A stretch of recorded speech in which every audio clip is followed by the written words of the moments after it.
I'm Andy Goddard and we're in our Andark shop here in Lower Swanwick in Southampton. I'm just going to try and give you a few tips on buying life jackets and buoyancy aids for kids and adults.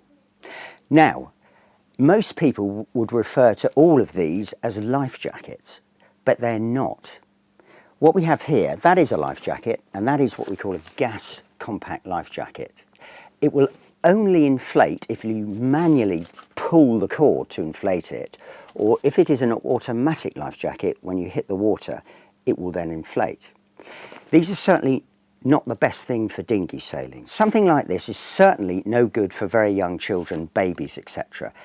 If you are taking young children or babies on small boats, dinghies, then you really want to look at putting them in an approved foam life jacket.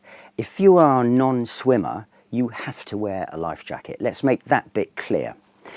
Here is a life jacket for a baby. It has enough hard buoyancy in it to make sure that if the child or baby were to end up in the water, it will right them, and very quickly. The other good thing about a foam life jacket, it gives a lot of body protection, and to a certain extent it does help cutting down wind chill. That's often forgotten about, and gives a bit of extra warmth. Really important to make sure that with a baby or child that you actually physically try the jacket on them before you buy it. Very important point with the babies and with the children is that you put the leg straps on. The reason for that is there's then no chance of the child or baby slipping out of it.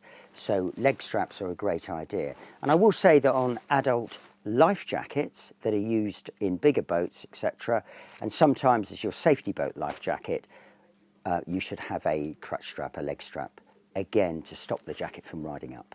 Most of us for dinghy sailing wear what we call a buoyancy aid. Now, buoyancy aids are foam filled, and they will give you reasonable and pretty good actually protection. If you were to hit the water, there's lots of buoyancy in them, and they're built to a standard. Most of these buoyancy aids have to give you about 50 newtons of buoyancy. Doesn't mean a lot to most people. I can tell you it gives you a lot of buoyancy, and it will certainly keep you afloat. And do you know what?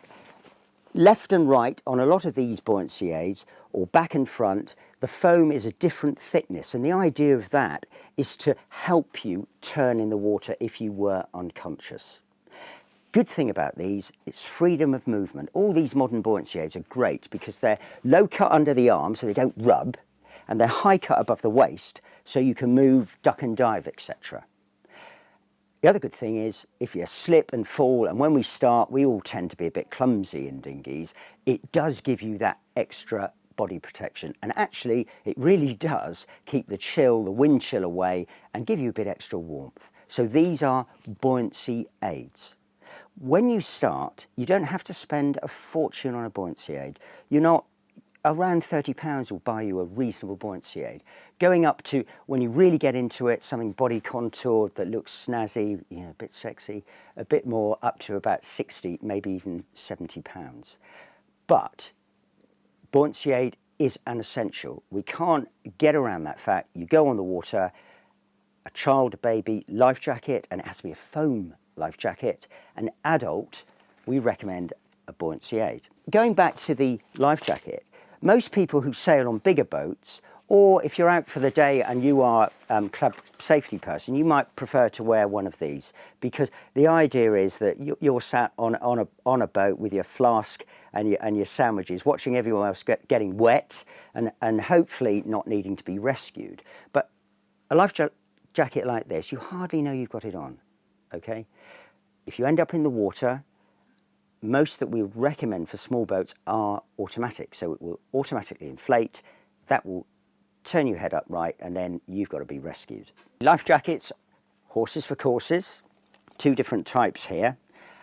Basic one, going to cost you around about £60. It will certainly keep you afloat and give more than enough buoyancy to keep you safe in the water. However, if you are offshore sailing, you will need more than just a basic jacket.